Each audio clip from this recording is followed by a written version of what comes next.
Ოკეი, სალამები თბილისის დროით ზუსტად 7 საათია. მე ქეთი მამრიკიშვილი ვარ და ვაჯამებთ დღის მთავარ სიახლეებს. ისტორიის გაყალბებისა და ქვეყნის წინაშე ჩადენილი დანაშაულის გადაფარვის მცდელობას. სწორედ ამ მოტივით ხსნის სახელმწიფო გუნდი ნაციონალური მოძრაობის მცდელობას შეცვალოს 2008 წლის ომის დაწყების თარიღი. სააკაშვილის პარტია მუხათგვერდის ძმათა სასაფლაოზე წელსაც 7 აგვისტოს მივიდა. მათ მსგავსად დაღუპულთა ხსოვნას დღეს მიაგო პატევი დანარჩენმა ოპოზიციამაც. რით ხსნიან თარიღის ცვლილებას პარტიაში, რომლის მმართველობის დროსაც ქვეყანამ ომის უმძიმესი ფასი გადაიხადა. ყოფილი ხელისუფლების წარმომადგენლები თავის მართლებას ურთიერთგამომრიცხავი განცხადებებით ცდილობენ.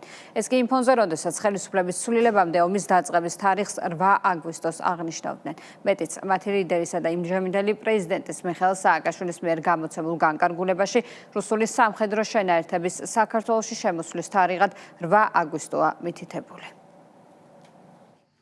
გვირგვინებით ხელში ნაციონალური მოძრაობა მუხათგვერდის ძმათა სასაფლაოზე დილიდან გამოჩნდა, რაც იმას ნიშნავს, რომ გმირების ოჯახის წევრებს გვერდი ისევ აუარეს. 2008 წლის აგვისტოს ომის დაწყების თარიღის შეცვლას ისევ ცდილობენ და მისდევენ ნარატივს, რომლის დამკვიდრებაც ხელისუფლების ცვლილების შემდეგ დაიწყეს. საკუთარი მმართველობის დროს მათთვის ომის დაწყების თარიღი 8 აგვისტო იყო და დაღუპულთა ხსოვნას პატივსაც სწორედ ამ დღეს მიაგებდნენ. თუმცა ეს კადრები ვიდეო არქივიდან ერთადერთი მტკიცებულება არ არის, რომელიც ყოფილი ხელისუფლების მაშინდელ პოზიციას ადასტურებს. 8 აგვისტოს რუსეთის ფედერაციის მხრიდან როკის გვირაბის გავლით საქართველოში შემოვიდა ასეულობით სამხედრო პირი და სამხედრო ტექნიკა. იმას, რაც მიხეილ სააკაშვილის მიერ გაცემულ ბრძანებულებაში წერია, მისი პარტიის წევრები დღეს აღარ აღიარებენ. მათ შორის ლიდერის ოფიციალურ დოკუმენტს ეწინააღმდეგება ქართველი გმირების საფლავზე უკრაინული სამოსით მისული გია ბარამიძეც.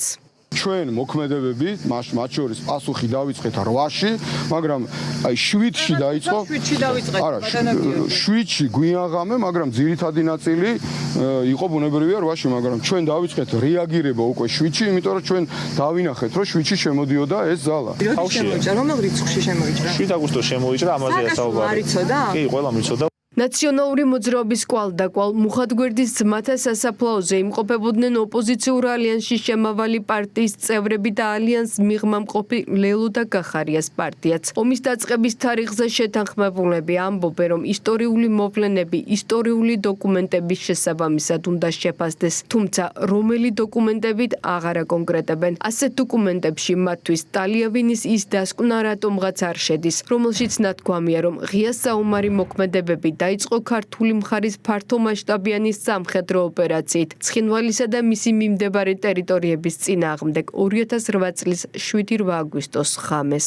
არ მაინტერესებს დადგენილებები, მე როდესაც დღეს უკვე ეს ომი არის ისტორიული მოვლენა უნდა შევაფასოთ ისტორიული დოკუმენტების შესაბამისად. არ მაინტერესებს ტალიავინის დასკვნა. რაღაცები ისტორიული დეტალები ყოველთვის ზუსტდება და მაშინ როდესაც უკვე ჩამოყალიბდა ასეთი საერთო მოსაზრება, რომ სწორედ 7-ში მოგვიანებით დაიწყო პირველი, ასე ვთქვათ, ინტერვენციის პირველი ტალღა იყო, ამიტომ არის 7-ში, 8-ში უკვე ეს იყო ფართომასშტაბიანი. საერთოდ არ მაინტერესებს სააკაშვილის ბრძანებაში რა წერია. იმიტომ რომ ისტორიულ ფაქტია, რომ რუსეთმა გადმოლახა საქართველოს სახელმწიფო საზღვარი 7 აგვისტოს. ნაციონალური მოძრაობის მხრიდან ომის თარიღით სპეკულირებას ქვეყნისა და ხალხის წინაშე ჩადენილი დანაშაულის გადაფარვის მცდელობა დაფასებენ სახელმწიფო გუნდში. მმართველ პარტიაში იხსენებენ ევროსაბჭოს იმ რეზოლუციას, რომლითაც ომის დანაშაული ქართველ ჯარისკაცებს ბრალდება და რომელსაც ხელი მაშინდელი ხელისუფლების წარმომადგენლებმა გიორგი კანდელაკმა, გიორგი გაბაშვილმა, დავით დარჩიაშვილმა, გიორგი თარგამაძემ და ჩიორა თაქთაქიშვილმა ომიდან 2 თვეში მოაწერეს.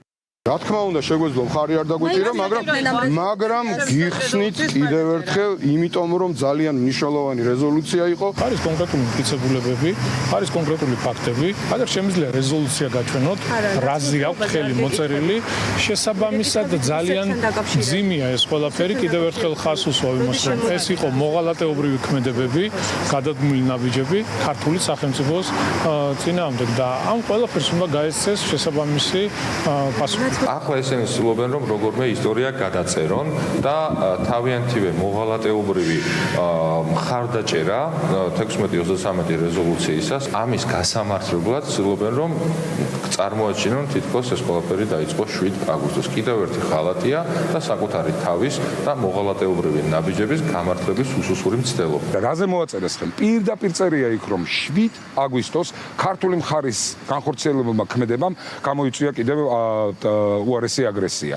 აი ამ საკითხის გადასაფარად, საკუთარი ღალატის გადასაფარად ისინი ცდილობენ რომ ეს ყველაფერი შეცვალონ და 7 აგვისტოს წარმოაჩინონ თითქოს მაშინ მოხდა ამ შემთხვევაში საქართველოში ინტერვენცია და არა 8 აგვისტოს. ომის დაწყების თარიღით სპეკულაციაში საკუთარი წვლილი შეიტანა ყოფილმა პრეზიდენტმაც. თუ სალომე ზურაბიშვილი პრეზიდენტობამდე 7 აგვისტოს წერდა, რომ სააკაშვილმა საკუთარ თანამემამულეებს ცეცხლი გაუხსნა. პრეზიდენტობის შემდეგ მუხად გვერდის ძმათა სასაფლაოს ყოველთვის 8 აგვისტოს სტუმრობდა. სამშობლოს ღალატი და საქართველოს სახელმწიფოებრივი ინტერესებისთვის საფრთხის შექმნა გია ბარამიძის განცხადებასთან დაკავშირებით გენერალურმა პროკურატურამ გამოძიება დაიწყო. ნაციონალური მოძრაობის ხელისუფლების თავდაცვისა და შინაგან საქმეთა ყოფილი მინისტრის სამართლებრივი პასუხისმგებლობის საკითხი ვეტერანების საქმეთა სახელმწიფო სამსახურმა დააყენა. ამის საფუძველი კი აფხაზეთის ომთან დაკავშირებით ბარამიძის მიერ გაკეთებული განცხადება გახდა, რომლითაც მან ქართველი მებრძოლები ტყვეების დახვრეტაში დაადანაშაულა. მწვავე რეაქციების შემდეგ გია ბარამიძემ თავის მართლება რამდენჯერმე სცადა, თუმცა საზოგადოების მოთხოვნის მიუხედავად მან ქართველი მებრძოლების ცილის წამებისთვის ბოდიში არ მოიხადა. როდის დაიბარებენ გია ბარამიძეს გამოკითხვაზე ჯერჯერობით უცნობია, ამ წუთებში კი გამომძიებლების შეკითხვებს პასუხობს ვეტერანების საქმეთა სახელმწიფო სამსახურის ხელმძღვანელი. დეტალებით ნინო სალუქვაძე.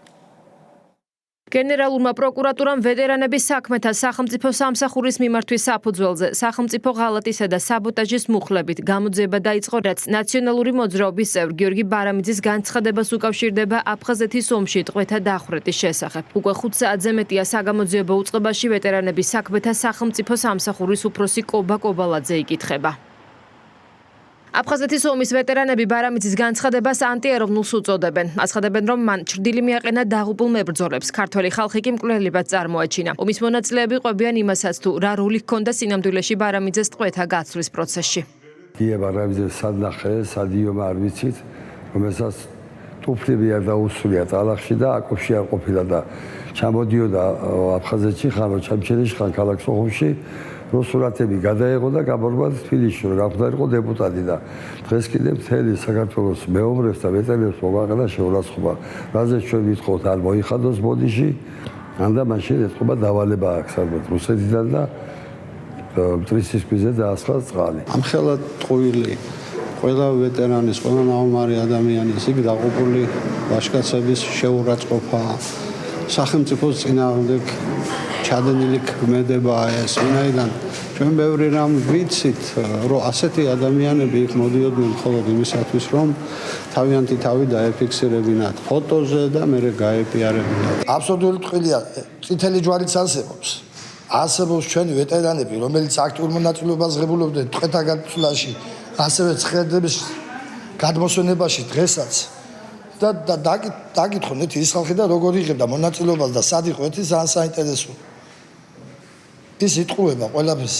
საკითხს გამოეხმაურა ყოფილი სახელმწიფო მინისტრი პაატა ზაქარიაშვილიც, რომელიც აფხაზეთის ომის დროს აქტიურად მონაწილეობდა ტყვეთა გაცვლის სამთავრობო კომისიის მუშაობაში და პირადად იმყოფებოდა კონფლიქტის ზონაში. ზაქარიაშვილი ერთ-ერთ მედიასთან ინტერვიუს დროს კატეგორიულად უარყოფს ქართული მხარის მიერ ტყვეების მასობრივ დახვრეტას. ხაზს უსვამს, რომ ტყვეთა გაცვლისა და ჰუმანიტარულ პროცესებს ომის დროს თავად მართავდა, ხოლო ბარამიძე პარლამენტის წევრობის გამო ამ საქმეში იშვიათად მონაწილეობდა. საიდან მოიტანა, რომ ტყვეებს ვხრეტდით? ეს აბსურდი და ბოდვაა. ბარამიძემ ძალიან უცნაური განცხადება გააკეთა.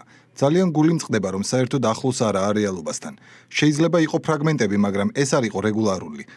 მათ ჩვენოს ერთი პროტოკოლი, სადაც ტყვეთა გაცვლისას ბარამიძის გვარია. ვერ მოიტანს. ყველგან ჩემი გვარია. ამ ყველაფერს მე ვმართავდი. მიუხედავად საზოგადოების ვეტერანებისა და ყოფილი სამხედრო მაღალჩინოსნების მწვავე პროტესტისა, ბარამიძე კვლავ აგრძელებს თავის მართლებას და არ უარყოფს საკუთარ განცხადებას, თუმცა ამჯერად აქცენტი ქართველი სამხედროებიდან მუქალაქეებზე გადააქვს. აცხადებს, რომ მას დაწყებული გამოძიება ვერ შეაშინებს. პირველ პერიოდში ეს მდგომარეობა იყო, რომ ბუნებრივია გამწარებული ადამიანები, არა ქართული ჯარი, არა ქართული სახელმწიფო, არამედ რომელსაც დედა მოუკლეს, მამა მოუკლეს, მამა მოუკლეს, შვილი მოუკლეს, ხო?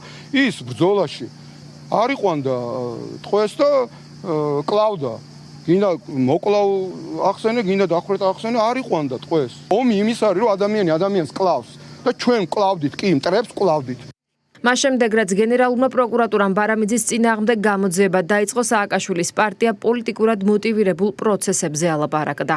გიორგი ბარამიძის ეს სიტყვები არასრულად იქნა ახმული საზოგადოების ნაწილის მიერ. ის საერთოდ არ საუბრობდა იმაზე, რომ აქ რაიმე ტიპის დანაშაულს ჩადიოდა ქართული მხარე. ჩემთვისაც საკმაოდ რთულად ერთი დაუჯერებელიც არის და მეორეც ერთი მე მგონი რაღაც სხვა რაღაცის თქმა უნდა და სხვა კონსტრუქციით. მართლ პარტიაში კი აცხადებენ, რომ ეს არის ქართული სახელმწიფოს და გმირი მებრძოლების შეურაცხყოფის მიზანმიმართული მცდელობა, რომელიც ქვეყნის წინააღმდეგ მიმდინარე ჰიბრიდული ომის ნაწილია. მათი შეფასებით, ბარამიძის ანტისახელმწიფოებრივი განცხადებები აზიანებს საქართველოს ეროვნულ ინტერესებს. უპასუხისმგებლო ანტიეროვნულ ქმედებად და ქვეყნის საერთაშორისო პოზიციების დაზიანებად აფასებს. ნაცმოძრაობის წევრის განცხადებას პარლამენტის თავდაცვისა და უსაფრთხოების კომიტეტის თავმჯდომარე ალექსანდრე ტაბადაძის განცხადებით, მსგავსი ბრალდებები პირდაპირ ეწინააღმდეგება სახელმწიფო შერიგებისა და ნდობის აღდგენის მშვიდობიან პოლიტიკას.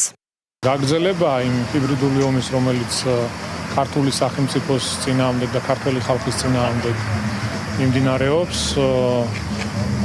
ესე იგი, ძალიან მძიმე განცხადება იყო, რაც მოვისმინეთ ქართული სახელმწიფოს წინააღმდეგ, ქართული ჯარის წინააღმდეგ. იმის ნაცვლად, რომ ბოდიში მოეხადა გამოსულიყო, კიდევ უფრო უარესი თქვა. არ ხოლ ჯარისკაცები ხვდიან, არა, ჯოვლები რიგითი მოსახლეობაცო თურმე. და ამას ამბობს ქართულ ერზე. არ გამოურიცხავ ეს იყოს კიდევ უფრო შორს მიმავალი განცხადება, რომ ჩვენს მტრებს მისცეს შესაძლებლობა, საშუალება, რომ საერთაშორისო არენაზე თუ დასჭირდათ ყოფილი თავდაცვის მინისტრის ეს განცხადება გამოიყენა საქართველოს და ქართველების წინააღმდეგ. როგორც კი შეამჩნიეს, რომ შეიძლება ახლო მომავალში თუ საშუალოვადიან პერსპექტივაში შეიძლება ეტაპობრივად რაღაცა ურთიერთობა ქართველებსა და აფხაზებს შორის, საქართველოსა და აფხაზურ მხარეს შორის რაღაცა კონსტრუქციულ დიალოგს მაინც მიუახლოვდეს, მაშინვე ჩაგდებული იქნა ეს უმძიმესი, ასე ვთქვათ, მესიჯი. ის რაც ბარამიძემ განაცხადა, ეს არის პირდაპირ ამ ქვეყნის ინტერესების ღალატი და იმის თქმა, რაც ბუნებაში არ ყოფილა და არ არსებობს, რას ემსახურებოდა თუ არა სხვა ქვეყნის, სხვა ძალების ინტერესებს, რაც მიზანმიმართულად მიზნად ისახავდა მათ შორის ხელშესლას ურთიერთობების მშვიდობიანად დასტაბილურებაზე და მშვიდობიანად ჩვენი ქვეყნის ტერიტორიული მთლიანობის აღდგენას წინააღმდეგ არის მიმართული იყო აფხაზ და ოს ჩვენს დებთან და ძმებთან ურთიერთობის გაუმჯობესების საწინააღმდეგოდ. სააკაშვილის ხელისუფლების თავდაცვისა და შინაგან საქმეთა ყოფილი მინისტრი გია ბარამიძე პროკურატურაში გამოკითხვაზე მისვლას არ აპირებს. ნაცმოძრაობის წევრი ამბობს, რომ ის მხოლოდ სასამართლოში მივა.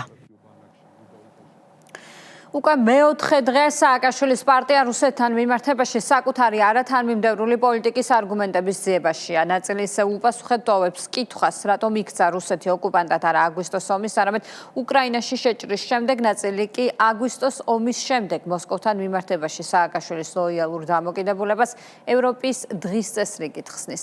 ეს მმართველი გუნდისთვის ერთი მხრივ პირდაპირ აღიარება უცხო ძალებზე მორჩილების, მეორე მხრივ კი იმის დემონსტრირებაა, რომ ანტირუსული კამპანია გლობალური ძალებისთვის პრიორიტეტი რუსეთის უკრაინაში შეჭრის შემდეგ გახდა. დიპსტეიტის მიერ მართულ პროცესებს ვრცელ წერილში აანალიზებს ზაზა შათირიშვილიც. ფილოსოფოსი ოლიგარქიული ოჯახების გეგმის ნაწილად განიხილავს ომის გამოყენებით ევროპის ეკონომიკურ და პოლიტიკურ დასუსტებას, რაც საბოლოოდ კორპორატიული მმართველობით უნდა დასრულდეს.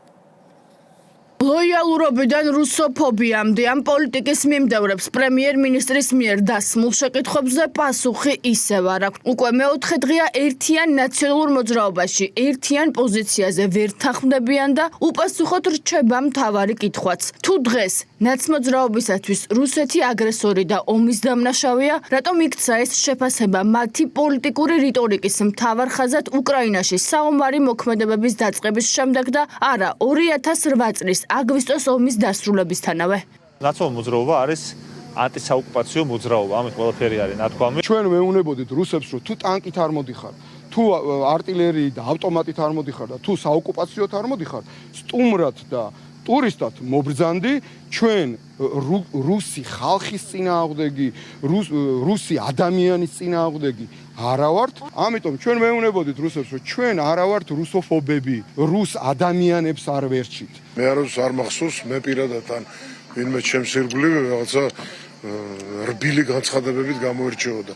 იყო ისტორიული პერიოდი, იმ ისტორიულ პერიოდზე ვამბობ, როცა მთელი მსოფლიო ფიქრობდა ამას. მართლ გუნდში აცხადებენ, რომ ოპოზიციის ანტირუსული რიტორიკა არა, დამოუკიდებელი პოლიტიკური პოზიცია არამედ ქვეყნის ფარგლებს გარედან მიღებული დავალებების შესრულებაა. უმრავლესობის წევრების შეფასებით ამას თავად ნაციონალური მოძრაობის წარმომადგენლების წლების განმავლობაში გაკეთებული განცხადებებიც ადასტურებს. მაშინ, როდესაც 2008 წლის აგვისტოს ომის შემდეგ რუსეთის მიმართ რიტორიკა მაამებლური იყო, უკრაინაში ომის დაწყების შემდეგ მათი პოზიცია რადიკალურად შეიცვალა. ხელისუფლებაში ამბობენ, რომ ეს პოლიტიკური სახეცვლილება შემთხვევითი არ არის და ოპოზიციის დღის წესრიგი გარე ინტერესებით არის ნაკარნახევი.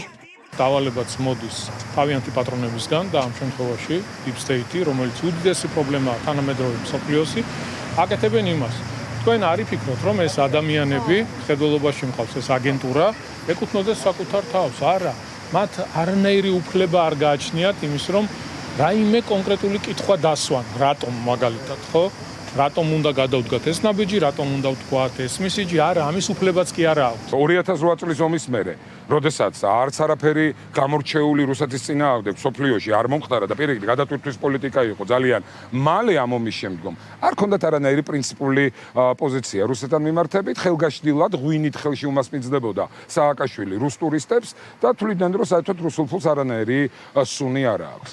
აი პირველად რო შეიჭრა რუსეთი უკრაინაში, არც მაშინ ქონდათ რაღაცა გამორჩეული და განსაკუთრებული რეაქცია, მაგრამ მეორე შეჭრის დროს ეთყობა ასე დალაგდა პიარულად, ასე სურდათ მათი დავალების მიმცემებს უცხოეთში, ეს რუსოფობიული გამოკვეთილი განწყობა წარმოაჩინეს. იათ არ საუბრობენ, რა თქმა უნდა, მაგრამ ზოგჯერ ესე ვთქვათ, გაიქცევათ ხოლმე განცხადებები და არაერთხელ მოგვისმენია ბოლო პერიოდში, არა მხოლოდ რიტორიკის თვალსაზრისით, რომ რეალურად ის რიტორიკა, რასაც ისინი რუსეთის წინააღმდეგ დღევანდელ დღეს აწარმოებენ, არის სწორედ დავალება ჩვენი ქვეყნის ფარგლებს გარედან, არამედ სხვადასხვა ნაბიჯები ისინი, რასაც დგამენ დღევანდელ დღეს, არის სწორედ ნაკარნახევი ჩვენი ქვეყნის ფარგლებს გარედან. ჯერო დაგესხა თავს, გაგანადგურა, წაგართვა ყველაფერი, დაგიხოცა ხალხი.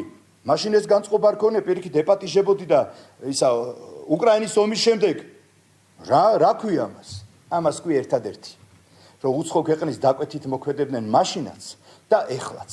უკრაინის ომის შემდეგ ეთყობა ვერ ჩამოყალიბდნენ და ეხა მწვანე აქვთ იმაზე, რომ რუსეთის წინააღმდეგ გაელაშქრონ. საკითხს ვრცელი წერილით გამოეხმაურა ფილოსოფოსის ზაზა შათირიშვილი. მისი შეფასებით 2008 წელს რუსეთის მიერ საქართველოს ტერიტორიების ოკუპაციის მიუხედავად ევროპამ და ამერიკის შეერთებულმა შტატებმა მოსკოვთან ურთიერთობების გადატვირთვისათვის პოლიტიკა აირჩიეს და რუსეთს ნორმალური ქვეყნის სტატუსი შეუნარჩუნეს. შათირიშვილი წერს, რომ ვითარება რადიკალურად უკრაინაში ომის დაწყების შემდეგ შეიცვალა. ფილოსოფოსის შეფასებით ამ პროცესით Deep State-მა ერთდროულად რუსეთისა და ევროპის ეკონომიკური დასუსტება შეძლო, ხოლო საბოლოო მიზანი ხელოვნური კრიზისების შექმნის საფუძველზე კორპორაციული მმართველობის დამყარება იყო.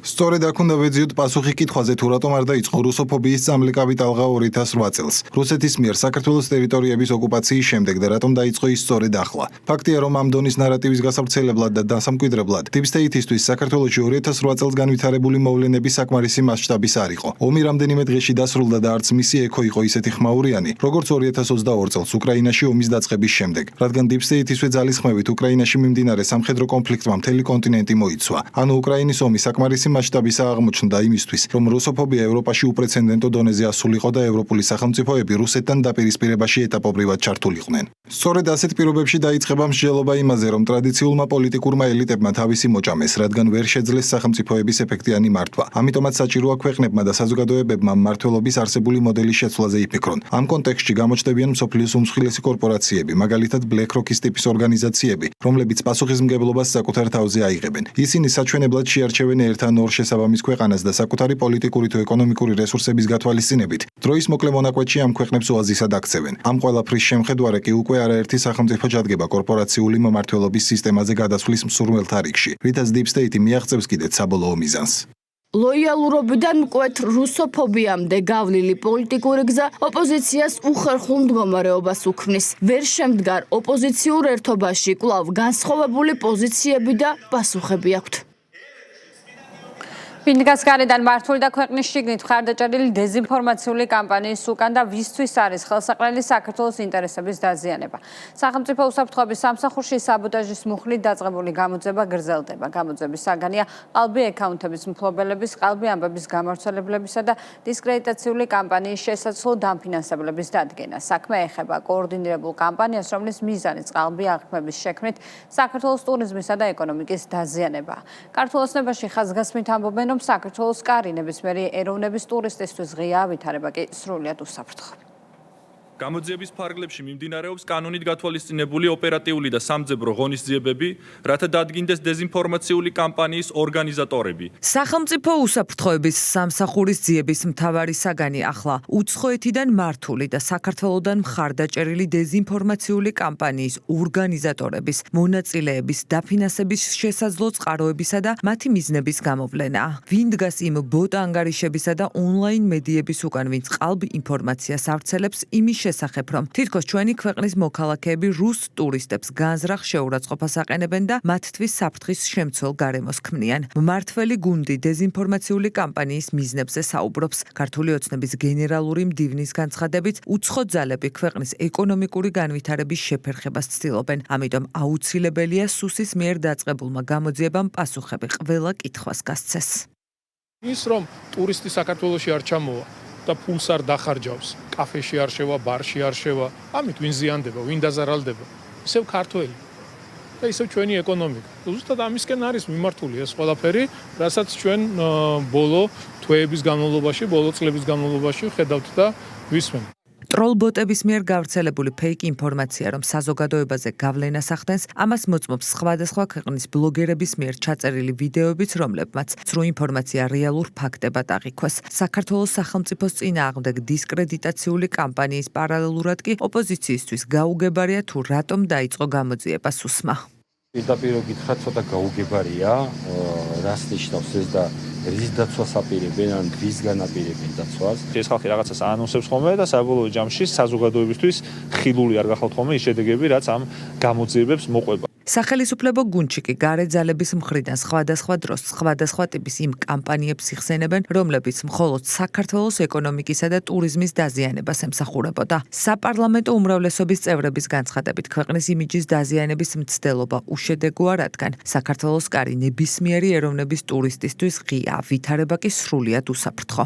აშკარაა, რომ აღიზიანებთ ჩვენი ქვეყნის, ჩვენი ხალხის მიერ არჩეული მშვიდობიანი პოლიტიკა, მშვიდობიანი თანაცხოვრება და ის რომ ახლა საქართველო არის სავსე დღეს ტურისტებით და სხვა ქვეყნიდან იქნება ეს ჩვენი მეზობელი ქვეყნები თუ სხვა უფრო შორსდებარე ქვეყნები საქართველოში ძალიან თამამად ჩამოდის ტურისტი, აქ ატარებს დროს, ხარჯავს ფულს და მე ბრუნდება თავის ქვეყანაში, ეს არის ძალიან დიდი გამაღიზიანებელი როგორც ეთყობა ცალკეული ძალები. მიზანი არის რომ დასუსტეს ჩვენი ქვეყნის ინტერესი, ჩვენი ქვეყნის ეკონომიკური მდგრადობა, რაც შეიძლება ნაკლები ტურისტი შემოვიდეს, რაც შეამცირებს მათ შორის შემოსავლებსაც. ეს ადამიანები მხოლოდ იმიტომ დგამენ ესეთ ნაბიჯებს და მხოლოდ იმიტომ აკეთებენ ესეთ განცხადებებს, რომ საქართველოს ეკონომიკა და საქართველო დაზიანდეს და რა თქმა უნდა ნებისმიერი ტურისტი, რომელიც არ ჩამოვა საქართველოში, იქნება კიდევ ერთი მინუს რაღაც თანხა ჩვენს ეკონომიკაში. ვინ დგას გარედან მართული და ქვეყნის შიგნით მხარდაჭერილი დეზინფორმაციული კამპანიის უკან და ვისთვის არის ხელსაყრელი საქართველოს ინტერესების დაზიანება. გამოძიება გრძელდება. დანაშაული კი 4 წლამდე ვადით თავისუფლების აღკვეთას ითვალისწინებს. გარდაცვლილი მასწავლებლის გიგავალიანების საქმეზე დაკავებულ ორ არასრულწლოვანს ნია იმნაძესა და ანასტასია ბერუაშვილს აღკვეთი ღონისძიების სახით პატიმრობა შეებარდათ. გადაწყვეტილება ცოტა ხნის წინ თბილისის საქალაქო სასამართლო მიიღო. ბრალდებულების სამართალდამცველებმა 5 აგვისტოს დააკავეს ნია იმნაძეს გამოძება ჯგუფურად ჯანმრთელობის განზრახ-მძიმე დაზიანების წაქეზებას, ხოლო ბერუაშვილს განსაკუთრებით მძიმე დანაშაულის შეუტყობინებლობას ედავება. დანაშაულის დამტკიცების შემთხვევაში იმნაძეს 13 წლამდე, ბერუაშვილს კი 7 წლამდე პატიმრობა ემუქრებათ. პროკურატურა ითხოვდა ორივე ბრალდებულის ანასტასია ბერუაშვილისა და ნია იმნაძის მიმართ აღკვეთი ღონისძიების სახით პატიმრობის გამოყენებას. სასამართლომ გაითვალისწინა ჩვენი დასაბუთება და მიიღო გადაწყვეტილება ორივე მათგანს შეუფარდა პატიმრობა. აღნიშნულ ვადას თუ 10 თვე რატომ დაჭირდა პროკურატურას, დაჭირდა იმიტომ, რომ მტკიცებულებების მოგროვება ხდებოდა ამ პერიოდის განმავლობაში. თქვენს კითხვას რაც შეეხება რა ახალი მტკიცებულებები გაჩნდა საქმეში, ეს არის ფარული საგამოძიებო მოქმედების შედეგად მოპოვებული ინფორმაცია. მოგეხსენებათ, რომ წარმოადგენელ საქმესთან დაკავშირებით ჩვენ ჩავატარეთ ფარული მოსმენები, როგორც სატელეფონო კომუნიკაციების მოსმენა, ასევე ბინის ფარული აღჭურვები და სწორედ ერთ-ერთი ბინის, ანუ იგულისხმება ნია იმნაძის ბინის აღჭურვის შედეგად მივიღეთ კონკრეტული ინფორმაცია, რომელიც სხვა მტკიცებულებებთან ერთად შეფასდა შემდგომ. ეროვნული ღირებულებებისა და ისტორიული მემკვიდრეობის სამართლებრივი გზით დაცვა საკითხი საკანონმდებლო დონეზე დარეგულირდება. შესაბამის ცვლილებებზე მუშაობა უკვე დაიწყო პარლამენტში. კონსულტაციები უკვე შედგა მთავრობის მეთაურთან და პარლამენტის თავმჯდომარესთან. დღეს კი იურიდიულ საკითხთა კომიტეტის თავმჯდომარეს საკუთარი ხედვები გააცნო კულტურის სფეროს წარმომადგენლობით დაკომპლექტებულმა საინიციატივო ჯგუფმა. საკანონმდებლო ცვლილებები პარლამენტს საშემოდგომო სესიაზე წარადგინება. ახალი სამართლებრივი ჩარჩო სხვა ქვეყნებში აპრობირებულ პრაქტიკას დაეფუძნება. საქართველოს ეროვნული ღირებულებების, სულიერი და კულტურული მემკვიდრეობის დაცვის მიზნით პარლამენტის საკანონმდებლო ცვლილებების მომზადებას იწყებს. ამის შესახებ იურიდიულ საკითხთა კომიტეტის თავმჯდომარემ ხელოვანებით დაკომპლექტებული საინიციატივო ჯგუფის წევრებთან დღეს გამართული შეხვედრის შემდეგ განაცხადა. უკვე გავლილია კონსულტაციები მთავრობის მეთაურთან, პარლამენტის თავმჯდომარესთან და საზოგადოების სხვადასხვა წარმომადგენლებთან. ცვლილებების საკანონმდებლო ორგანოს საშემოდგომო სესიის დასაწყისშივე წარადგინება. ჩვენ მქონდა კონსულტაცია საქართველოს პრემიერ-მინისტრთან, მქონდა კონსულტაცია საქართველოს პარლამენტის თავმჯდომარესთან, ჩვენი გუნდი იწყებს საკანონმდებლო ცვლილებებზე მუშაობას, დადგინდება და გათვალისწინებული იქნება ის ზღვარი, რომელიც გადის ერთი მხრივ გამოხატვის თავისუფლებასა და მეორე მხრივ სხვათა უფლებების დაცვაში. ისევე როგორც ეს არის გათვალისწინებული ევროპული პრაქტიკით, მათ შორის სტრასბურგის სასამართლოს მიერ მიღებული არაერთი გადაწყვეტილება. იურიდიულ საკითხთა კომიტეტის თავმჯდომარესთან გამართულ შეხვედრას დადებითად აფასებენ საინიციატივო ჯგუფის წევრები. მათი თქმით, დიალოგისას საკითხი არაერთი კუთხით განიხილეს და დარწმუნებით განაცხადეს, რომ საბოლოო შედეგი ყველა კრიტიკულ კითხვას ამომწურავ პასუხს გასცემს. ძალიან კმაყოფილები ვარ და დარწმუნებული ვარ, რომ ყველაფერი ისე გაკეთდება, რომ კითხვებიც კი არ დაისმება იმ ადამიანებისგან, ვისაც ამ დღეების განმავლობაში რაღაცა კითხვები ჰქონდა. რა ინიციატივა იყო, რამდენად ეს ხელოვანი ადამიანებისგან იყო დასაშვები, რომ ეს ინიციატივა გაგვეჟღერებინა. შეხვედრის მონაწილეებმა აღნიშნეს, რომ მნიშვნელოვანია იმ ოქროს ჩუვალედის პოვნა, რომლის ფარგლებშიც შეურაცხყოფის პრევენციასთან ერთად აზრის გამოხატვის თავისუფლებაც დაცული იქნება. საინიციატივო ჯგუფის წარმომადგენელთა თქმით, ცვლილებები ევროპული პრაქტიკის მიხედვით იქნება შემუშავებული. გაფიოთ მინდა დავაფიქსირო, რომ აქ არანაირ სიტყვის თავისუფლებაზე და გამოხატვის თავისუფლებაზე საუბარი ზედმეტია, ამიტომ ამ ოქროშვალები უნდა მოიძებნოს და ვეცდებით, რომ ყოველ შემთხვევაში მას არ დავაკლეთ, რომ ეს ფორმულა იქნება როგორმე გამოძიება. მოხარულები ვიქნებით, რომ ის ფასეულობები, რომლებზეც დგას ეს ქვეყანა და საუკუნეების მანძილზე იდგა, იყოს უზრუნველყოფილი კანონით და კანონმდებლობამ დაიცვას ეს ყველაფერი და არ გადავიდეს პროცესები რაღაც ქუჩის გარჩევის დონემდე, არ უნდა მივიდეს ეს ყველაფერი. ხელოვანების მიერ დაკომპლექტებულმა ჯგუფმა საკანონმდებლო ჩარჩოს შექმნის წინადადება რამდენიმე დღის წინ წამოაყენა. მიზანი კი ბოლო პერიოდში გამოკვეთილი საფრთხის შემცველი ტენდენციების წინააღმდეგ ბრძოლაა. 2026 წლის ივლისის მდგომარეობით საქართველოს მთლიანი საერთაშორისო რეზერვები წლიურ ჭრილში დაახლოებით 50%-ით გაიზარდა და ისტორიულ მაქსიმუმს 7 მილიარდ 53 მილიონ ამერიკულ დოლარს მიაღწია. თვის ჭრილში საერთაშორისო რეზერვები 404 მილიონ 600 ამერიკული დოლარით გაიზარდა, გაუმჯობესდა რეზერვების ადეკვატურობის მაჩვენებელიც, რომელიც 18.7% შეადგენს. საერთაშორისო რეზერვები ქვეყნის მაკროეკონომიკური სტაბილურობის მნიშვნელოვანი გარანტორია, სწორედ სწორედ აქედან გამომდინარე საქართველოს ეროვნულ ბანკში ამბობენ, რომ გრძელვადიანი პოლიტიკა რეზერვების დაგროვებასა და სარეზერვო აქტივების ეფექტურ მართვაზეა მიმართული. 2026 წლის ივლისის მდგომარეობით საქართველოს საერთაშორისო რეზერვები ისტორიულ მაქსიმუმამდე 7.53 მილიარდ აშშ დოლარამდე გაიზარდა, რაც გასული წლის მაჩვენებელს 50%-ით აღემატება, ხოლო თვიულ ჭრილშიც და 404.6 მილიონი დოლარია. საქართველოს ეროვნული ბანკის პოლიტიკა ყოველთვის არის მიმართული რეზერვების დაგროვებისკენ, რადგან სწორედ რეზერვები წარმოადგენს ქვეყნის მაკროეკონომიკური სტაბილურობის გარანტორს, შესაბამისად, როდესაც სავალუტო ბაზარზე ხელსაყრელი მდგომარეობა საქართველოს ეროვნული ბანკი ყოველთვის ავსებს ქვეყნის საერთაშორისო რეზერვს. აღნიშნული ზრდის ფონზე მნიშვნელოვნად არის გაუმჯობესებული რეზერვების ადეკვატურობის მაჩვენებელი, კერძოდ საქართველოს საერთაშორისო რეზერვი საერთაშორისო სავალუტო ფონდის ადეკვატურობის დონის 118.7% შეადგენს. მნიშვნელოვანი ასევე აღინიშნოს, რომ რეზერვების ეფექტიანი ზრდის მიმართულებით საქართველოს ეროვნული ბანკი ახორციელებს სარეზერვო აქტივების დივერსიფიკაციას. 2026 წლის ივნისში ეროვნულმა ბანკმა დამატებით 100 მილიონი დოლარის ოქრო შეიძინა და დღეის მდგომარეობით ოქროს წილი საერთაშორისო რეზერვებში შეადგენს 13.5%-ს.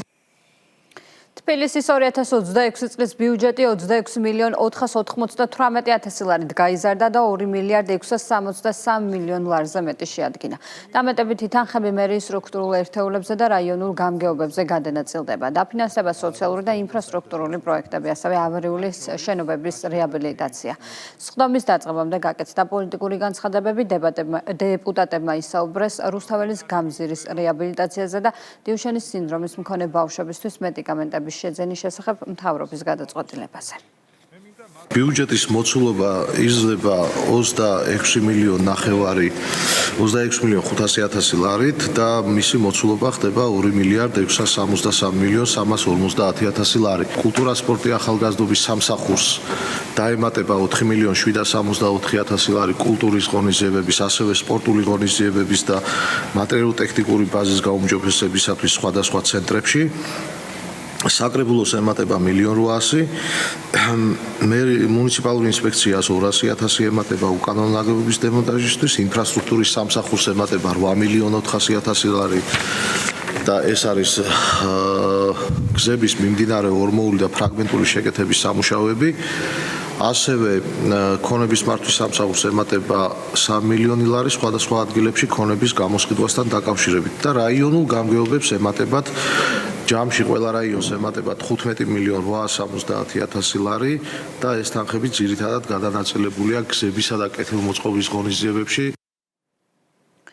დედაქალაქს მალე ახალი სარეკრეაციო სივრცე შეემატება. საბურთალოს რაიონში ჟიულის შარტავას ქუჩაზე სკვერის რეაბილიტაციის პროცესი აქტიურად მიმდინარეობს. პროექტის ფარგლებში მოეწყობა განათების ქსელი, სარწყავის სისტემა და სასეირნო ბილიკები. ტერიტორიაზე დაირღვება ხელმცენარეების სარეაბილიტაციო სამუშაოების ღირებულება 600.000 ლარი. სკვერში რეაბილიტაციის პროცესს დღეს თბილისის მერი ადგილზე გაეცნო. ჟიულის შარტავას ნომერ 16-ის მიმდებარედ მაცხოვრებლებს მალე დასვენებისა და აქტივობისთვის განახლებული სივრცე ექნებათ. თბილისის მერიის გარემოს დაცვის საქალაქო სამსახურის სკვერის რეაბილიტაციას ახორციელებს. ტერიტორია სრულად მოწესრიგდება და თანამედროვე სტანდარტების შესაბამისად მოეწყობა. მიხარია, რომ ჩვენს ქალაქს კიდევ ახალი რეკრეაციული სივრცე შეემატება და გვექნება გალამაზებული ბაღი. პროექტის ფარგლებში დამონტაჟდება თანამედროვე განათების ქსელი, სარწყავის სისტემა და მოეწყობა სასეირნო ბილიკები. განსაკუთრებული ყურადღება დაეთმობა გამწვანებას და ერგვება ახალი ხელმცენარეები. პროექტის ფარგლებში გათვალისწინებულია ახალი ხელმცენარეების შემოტანა, სარწყავის სისტემების მოწესრიგება, ღამის განათებები იქნება გაკეთებული პროექტის ფარგლებში და ყველანაირად იქნება სასიამოვნო გარემო დასვენებისთვის. სკვერის ტერიტორიაზე განახლდება საპარკო ავეჯიც. სარეაბილიტაციო სამუშაოები 2100 კვადრატულ მეტრ ფართობზე ხორციელდება და წლის ბოლოს დასრულდება. სამუშაოების დასრულების შემდგომ მივიღებთ სრულად ახალ გამწვანებულ და თანამედროვე რეკრეაციულ სივრცეს. ვიდეომეთვალყურეობის სისტემა დამონტაჟდება. პროექტის საერთო ღირებულება 600.000 ლარამდეა. წელს ტყიბულის მუნიციპალიტეტში სხვადასხვა ფონდებიდან ინფრასტრუქტურულ პროექტებზე 8 მილიონ ლარზე მეტი იხარჯება. რეგიონებში განსახორციელებელი პროექტების ფონდიდან მუნიციპალიტეტში 29 ინფრასტრუქტურული პროექტი ხორციელდება, რომელიც შიდა გზების, მრავალბინიანი საცხოვრებელი კორპუსების შიდა ეზოების, მინისპორტული მოედინების, სკვერებისა და საჯარო სკოლების მცირე რეაბილიტაციას მოიცავს. ტყიბულის მუნიციპალიტეტის მერმა და საკრებულოს თავმჯდომარემ მუნიციპალიტეტში მიმდინარე და დასრულებული ინფრასტრუქტურული პროექტები დაათვალიერეს და ადგილობრივ მოსახლეობას შეხვდნენ. პროექტები მოიცავს როგორც საგზაო ინფრასტრუქტურას, ასევე სასკოლო ინფრასტრუქტურას, სპორტულ მოედნებს, სკვერებს. ყველა პროექტი არის მიმდინარე, გეგმაგრაფიკის დაცვით მიმდინარეობს პროექტების მშენებლობა. ჩვენ მართავთ მოსახლეობასთან შეხვედრებს, ვისმენთ მათ საჭიროებებს და სამომავლოდ ვფიქრობთ, რომ აუცილებლად იქნება მათი პრობლემები გადაჭრილი. ბაკები არ გვიხმარია მთელი წლის განმავლობაში, აღარ დაგჭირებთ. წყალი არის სულ. და მეოთხე სართულიდან ზევიდან რო გადმოვხედა, გული ბინათება, ყველა მხრიდან ბეტონის გზა არის დაგებული. ასე იყო დღევანდელი დღის მთავარი სიახლეები, მე ამით გემშვიდობებით ვნახავთ.